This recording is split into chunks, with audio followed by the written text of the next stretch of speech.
Сегодня буду рассказывать о миграции 90-х годов. Что-то мне вспомнилось. В последнее время поснимал немножко про людей, которые сейчас приезжают в Буэнос-Айрес, в Аргентину, и каким бизнесом занимается. Основная масса отнеслась нормально до этого всего. Им интересно посмотреть, как люди приезжают, что делают, как живут. Некоторые начали писать, не некоторые, а один, что канал превратился типа в рекламу, хотя я не знаю, в чем тут реклама, когда ты просто рассказываешь истории иммигрантов. И своя вспомнилась. Думаю, как же мы в 90-х годах, когда приехали, прошлого столетия, чем отличалось?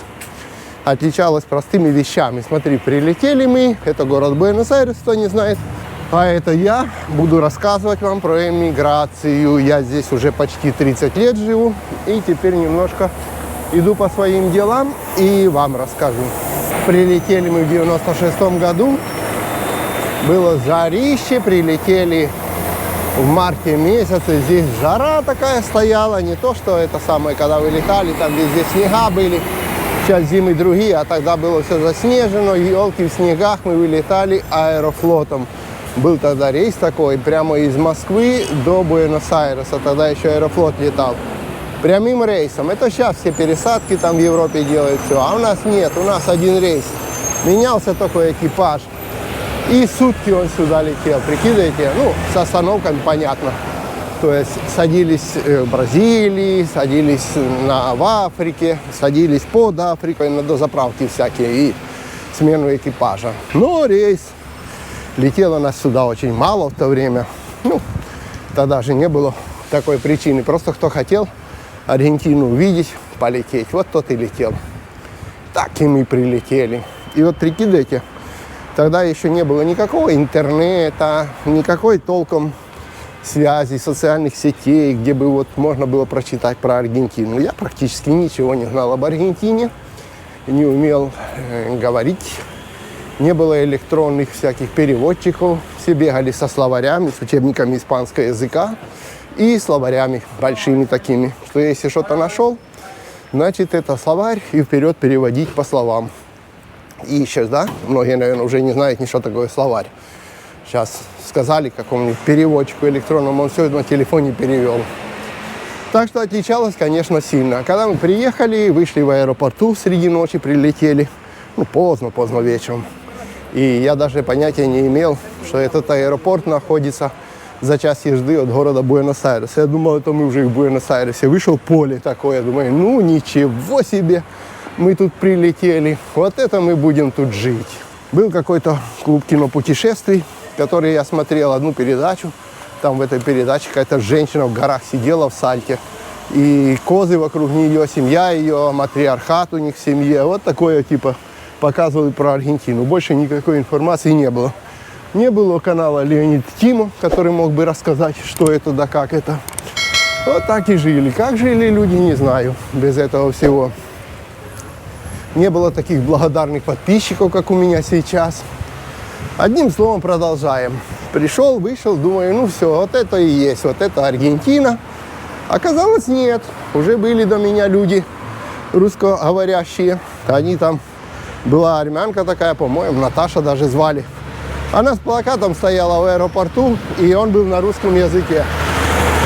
Что встречаю мигрантов, поселю, размещу. Мы на нее клюнули. И, как всегда, всех там какой-то отель на Сармиенто поселила она. Бомжатней. Одним словом, тогда было так. Тогда вообще, в те годы, в 90-е, если у вас была какая-то однокомнатная квартира или еще что-то, после распада Советского Союза, продали вы ее, к примеру, за $3500. Сейчас найдите квартиру. Сейчас, наверное, собачья будка стоит, дороже. А раньше можно было квартиру, однокомнатку продать какую-нибудь за $3500. Это как раз вам хватает прилететь в Аргентину с семьей. И все, и вы уже без денег. Вот чем отличалось. Значит, так как все прилетали сюда, мало кто, как сейчас, с онлайн-работой, с деньгами, что если он продал у себя в городе квартиру, то он чуть ли не здесь, в городе в каком-нибудь квартиру может купить за эти деньги. Такого не было. Сразу все искали работу. Работу тоже, так как не было интернета, не было онлайн-работ, все было офлайн. То есть надо было найти работу по-любому. если хочешь жить и не остаться на улице. Чтобы найти работу, единственным источником, где можно было искать работу, ну, кроме вот таких вот объявлений на улице, если там где-то висело или еще что-то, это была газета, называлась газета «Кларин». Вот. Чтобы успеть быстро поймать какую-то работу, потому там была почти целая страница с тем, где печатались «Ищу работника туда, ищу работника сюда, ищу еще куда-то работника», такие объявления. Значит, чтобы побыстрее найти и занять хорошее место, надо было еще вот там где-то часа в 4-5 по киоскам привозили газеты. Вот где их выпускали, оттуда грузовик такой с газетами ехал и в киоске на дорогах разбрасывал эти газеты. Соответственно, надо уже к этому времени было торчать около киоска какого-то ближайшего, где газеты продают, и быстренько схватить первым газету. Почему первым? Потому что, допустим, фирмы там, которые напечатали, они открываются, к примеру, кто в 8, кто в 9, кто в 10. Но мы же языка тогда не знали. Нам надо было еще успеть перевести, во-первых, эти объявления, понять эти объявления. Так что мы садились уже в 5 утра, купишь эту газету, 5:30 ты сидишь уже, переводишь словариком. Что за объявление, что это значит. Ищешь по карте города, где это находится, этот адрес. Вообще ты сможешь хоть что-нибудь объяснить потом, когда придешь туда устраиваться или нет. К примеру, там сварщик нужен. Ты уже бежишь, а сам думаешь, ты вообще сварщик, не сварщик. Ты вот если тебя спросят что-то, что ты сможешь вообще рассказать, когда ты языка не знаешь, когда ты бежишь искать работу с словарем, прикидывайте. И вот такие, какие только работы мы не искали. Я помню, я искал и сварочные работы, хотя нифига в той сварке не понимал, я этот аппарат в руках не держал. И на всяких стройках. И чем только не занимались. И в цирк мы устраивались, бегали. И Света ходила, устраивалась, ну, на пробы ходила там. И в телевидении сниматься. Там, допустим, нужны чикосы для того, чтобы сниматься в массовках какого-то фильма. А мы тогда еще сильно не отличали, вот если пишут «нужен чико», то, ну, как бы думаем, ну, это ребята нужны. Ребята, это значит молодые ребята, имеется в виду и девочки, и мальчики.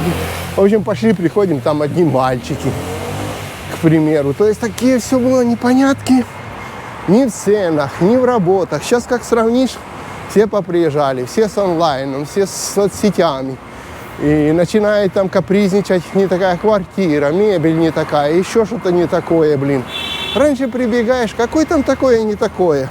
Хорошо, если нашел дешевый фамильяр, как мы его называем, отель какой-то фамильный, где похоже на какую-то общагу студенческую, где общий душ, общая кухня. Хозяйка еще и комфорки даже забирала, бы их не мыли, и давала только тем, кто моет. Приходит, тебе дает комфорку от плиты, говорит: на, вы моете, вам комфорка, остальные пускайте пождут. Одним словом, дай, как говорят, не до жиру, быть бы живы. Ну, вы понимаете, да? То есть вот чем отличалась эмиграция 90-х. Все бегали, друг друга увидишь, сразу все пытались познакомиться. Во-первых, не было такой массовки, как сейчас. Сейчас можно на 100 метрах в своем квартале, в моем, если я выйду, я встречу 3-4 семьи, пока пройду 100 метров русскоязычных. Раньше это было редко встретить кого-нибудь из русскоязычных, и все сразу начинали друг у друга спрашивать, где кто устроился, не слышал ли он еще какую-то работу, может ли он что-то подсказать, то, что ты не знаешь, потому что интернета же не было. Ладно, я зайду тут по делам, потом продолжим.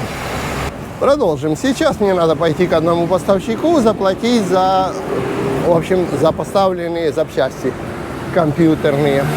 Я, кстати, заканчиваю компьютерную страницу одну о своем сервисе, о своих услугах компьютерных. Отдельную страницу сделал на русском языке, то есть добавил до своих страниц, которые у меня везде на испанском языке. Я думаю, что сегодня буквально, максимум завтра, но я думаю, сегодня я закончу создавать страницу по-шустрому на русском языке. Включу ее и поставлю под видео ссылки, если нужен кому-то компьютерный ремонт, обращайтесь. Там все будет описано. И будет там мой WhatsApp стоять, и все именно рабочий по компьютерным делам. Так что надо будет, обращайтесь по этой странице, ищите в описании. Продолжим. Значит, вот видите, такие киоски. И такие же были, сейчас уже мало их осталось, газетные, там дальше есть, в которых надо было искать эту газету. Также были пункты, во всяких маленькие такие пунктики, где можно было тоже прийти в эту газету, дать объявление самому. Ну, то есть платить деньги и маленькое объявление, допустим, ищу такую-то работу. И ждать, что тебе кто-нибудь позвонит. Но лучше, конечно, все-таки бегать и искать самому было работу по этим объявлениям. Были разные вещи. Кто-то помогал, подсказывал друг другу, где лучше что-то купить. Вот, допустим, встречаешь кого-то и начинаешь разговаривать. Все сразу такие друзья, братья, потому что информации было мало. Это сейчас каждый скрывает, где он взял информацию, чтобы не было конкуренции. А тогда наоборот. Один устроится и говорит, другой сразу его спрашивает, говорит, а не поможешь и мне где-то устроиться? Ну, я вас спрашиваю там у своего, типа, хозяина магазина или в соседнем магазине, может, и тебя где-то пристрою. Одним словом, хватались за любую работу, которую только можно было. Первую работу, которую я здесь нашел после того, как пробовал сам там что-то продавать, хот-доги, я уже рассказывал когда-то, еще расскажу про мафию хот-догов, ну, как нас называли. Но первую работу, которую нашел, вообще грузчиком в овощном магазине, в этом самом, у армян. Пешком, так как деньги всегда были, ну, как бы их не хватало, я пешком ходил из Онсы, кто знает, кто здесь живет, район Онсы, вокзал, там мы жили в том районе, я имею в виду в то время, и до, ну вот, где-то приблизительно, так, чтобы сориентироваться, это Кордова и, как, из Калабрини-Ортис, вот, Кордова из Калабрини-Ортис. Ну, в общем, часик пешком, пешкодралом на работу надо было идти, также и возвращаться, потом таскаешь мешки, потом возишь. Еще у них была такая доставка, что они продавали еще не только вот так людям в овощном магазине, а договаривались с магазинами, с ресторанами, в которых они возили, допустим, картошку мешками. Вот, садишься еще с ним после закрытия магазина, начинаешь грузить, разгружать мешки на доставку. Одним словом, работа еще та была. Но, что хотел сказать по ценам в то время. Ну-ка, давайте будем это в загадки-отгадки играть. Ну, тут, в принципе, загадки-отгадки нет, потому что это неинтересно. Просто расскажу. Допустим, вот вам и газетные киоски, смотрите. Сейчас мы уже, ну, как бы, наверное... А есть Кларин? Существует? Существует. Вот Кларин газета, видите? Вот, в которой мы все раньше обожали искать эти объявления по работе. Так вот. Тогда еще можно было заказать курицу с ресторана, чтобы тебе привезли. Мы вспоминали, когда у Саши снимали пельмени. Я что-то там был вспоминал. Вот можно было заказать, допустим, из ресторана курицу, приготовленную на гриле, на вот этом крутящемся таком. И с хлебом, с картошкой фри, с лимонами и с доставкой на дом. Это все вам привезут, было за 6 песо. Тогда было 1 к 1, это $6. Даже не мечтайте, что сейчас вы в Буэнос-Айресе такое сможете купить за $6. То есть вот за сколько цены подросли, правда? Теперь, к примеру, жили мы в то время, только-только вот нашли первые работы, выкручивались, все, за $5 в день. 3 человека, 5 песо. Уходило. Это мы покупали вот еду, чтобы прожить, и 5-е, 10-е. Одним словом, это эмиграция, это было еще что-то с чем-то. Пройти такой период и остаться, как говорят, не на улице. И тьфу-тьфу, как всегда часто вспоминает, говорит, как бы там ни было, чтобы мы не проходили, но мы, говорит, в Аргентине ни дня не голодали. Вот. Это было большое достижение все-таки Аргентины. И смогли выкрутиться, и смогли как-то остаться здесь жить. И теперь нам эта страна нравится. Ну, у нее есть куча своих проблем, но это всегда. Мы не говорим о проблемах, которые существуют в стране, и о том, какая это страна. Так что, ребята, кто там начинает ныть, что у него что-то не так, что у него там где-то не так покрасили, ему там сказали, будет такой-то сервис, а там на кровать меньше или на кровать больше. Ага, я бы хотел посмотреть, как бы вы ныли, если бы сюда приехали в 90-х годах, в эту Аргентину. Сейчас обойдем, я тут свернул на другую, более тихую улочку. Сейчас пропустим людей, пройдут, какая-то стройка, как всегда, ремонтирует эти самые тротуары. Значит, все говорят, кризис в Аргентине. Это еще не кризис, ребята. Кризис был, знаете, когда? После 2000-х годов был такой кризис в один период, когда людям не платили зарплату, стройки остановились. В магазинах, допустим, работает работник, а ему зарплату не платят. Пытались бартером каким-то. И, ну, то есть у людей чисто не было денег. Я тогда даже был такой маленький период, так как мы всем занимались подряд, был даже такой маленький период, когда там какие-то, знаете, вот это носили диски музыкальные продавать.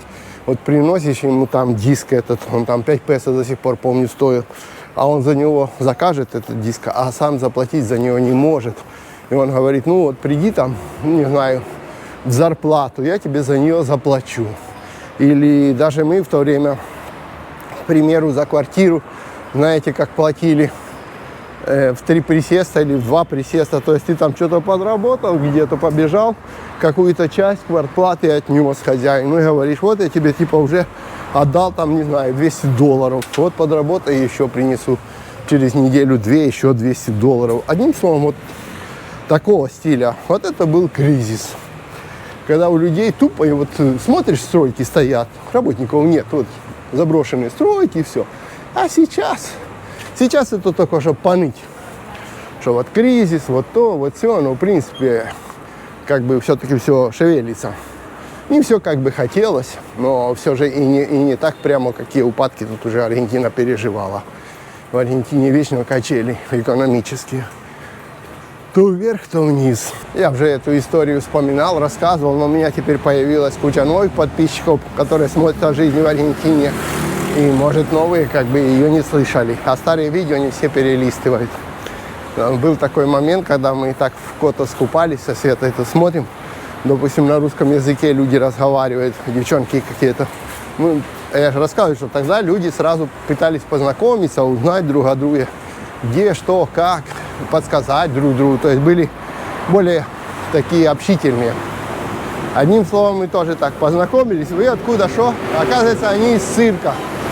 И цирк Тиани назывался, бразильский цирк, который приехал на гастроли в Буэнос-Айрес. И там, оказывается, было половина цирка, это были русскоязычные артисты в то время. И какие-то дрессировщики, очень много всяких гимнастов, 5-е, 10-е. И сейчас это считается очень богатый район, к примеру, район вот этот Пуэрто-Мадеро. А когда мы приехали, там был пустырь. Просто тупой пустырь, и все, трава росла. И вот там цирки, которые на гастроли приезжали, ставили свои шатры, не было там небоскребов, как сейчас. Ставили свои шатры и выступали. И они нас пригласили, говорят, приходите в цирк, мы вас, ну, типа, проведем бесплатно. Ну, куда же, это ж круто. Пошли. А потом еще и пытались устроиться там в этом цирке, хотя бы помощниками, хоть инвентарь выносить, еще что-то. И у меня был товарищ, который, ну, как бы я так прихожу, договорился, что на завтра я приду в этот цирк и поговорю там с таким-то руководителем, и они меня возьмут, ну, к примеру, хотя бы обещали приблизительно рассмотреть возможность, взять на работу, там инвентарь выносить, все. И такие приходим, насколько я говорю, люди искали работу и все. Приходим назад в свое жилье, и сейчас я тут расскажу и потом переключусь. И рассказываем, ну ладно, потом расскажу. В этих местах я закончил свои дела, пойдем теперь купим пару куриц. Пойдем в мясной магазинчик, который мне нужен посетить. И по дороге порассказываю еще истории. Так вот, прихожу я с цирка и думаю, дай-ка поделюсь с одним товарищем, который жил по соседству. Что, говорю, так и так, смотри, я иду завтра к 8 утра встречаться, ну, в общем, с этим самым, с одним там товарищем в цирке. И, может быть, ему надо работник, может, он меня возьмет. Соответственно, хочешь, пойдем вместе. Таким образом, Может, и тебя кто возьмет куда. Но одним словом посоветовал. Поделился я своими впечатлениями, скажем так, от найденной предварительной работы. Утром просыпаюсь, к нему захожу, сколько там, 7:30 или во сколько, чтобы идти туда. А жена говорит, а его нет. Я говорю, а где он? Ну, нет, и все. Ну, ладно, нет и нет.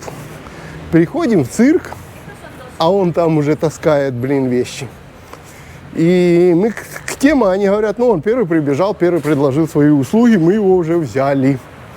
Так что, ребятки, я не к тому, чтобы товарища обсирать, а к тому, чтобы это самое рассказать, как раньше все искали работу, как все прямо горели копыта у людей, как по-быстрому надо было найти работу у всех. Вот так. Так что тогда народ сильно искал работу, потому что не было никакого онлайна, не было никаких интернетов. Это сейчас все перебирают, где лучше жить, как лучше жить, а не где какая работа. А раньше жили как могли, но главное было найти работу, за что жить. Кстати, некоторые начинают возвращаться назад в Аргентину. Я уже вот на прошлой неделе повстречал молодую семью, которая уже была в Аргентине, потом поехала, им не понравилось, потому что сказали, что все-таки Аргентина не такая цивильная, как Европа, и они поехали в Европу. И я думал, они там навсегда. Тут бах, на прошлой неделе появились. Говорят, нет, Европа это ужас по сравнению с Аргентиной, и решили они с ребенком вернуться обратно в Аргентину. И пока что больше намерений двигать с Аргентины у них нет. Не будем говорить, кто и как, потому что это уже личное. А в общих чертах, да. Так что есть и такие случаи, которые побыли в Аргентине, посчитали, что здесь все не так сначала. Но потом, когда поездили по Европе, посчитали, что все-таки Аргентина имеет свои плюсы. Ладно, пошел я курицу покупать и заканчивать страницу компьютерную, как я уже и говорил. Скоро будет ссылочка под видео. Может, даже уже заглядывайте, может, она там уже есть. Так как я видео сейчас снимаю, приду страницу, думаю, доделаю уже и быстренько буду ее включать, для того, чтобы ее начинало сканировать Google и все такое. Кстати, кому надо страницы или место под страницей, у меня тоже такие услуги присутствуют.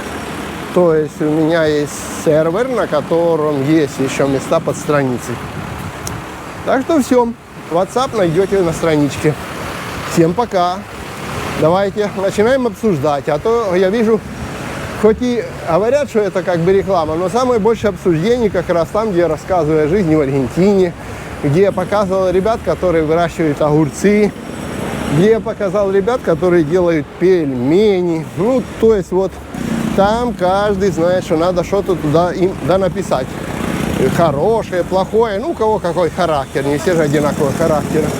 Кто-то пишет хорошее, кто-то понимает, поддерживает, говорят, трудолюбивые, кто-то наоборот пытается все обгадить, но это тоже, это все от черты характера. Ладно, тут отбойные молотки, я пошел. Не забывайте ставить пальчики вверх, вот так, ну или так, как хотите.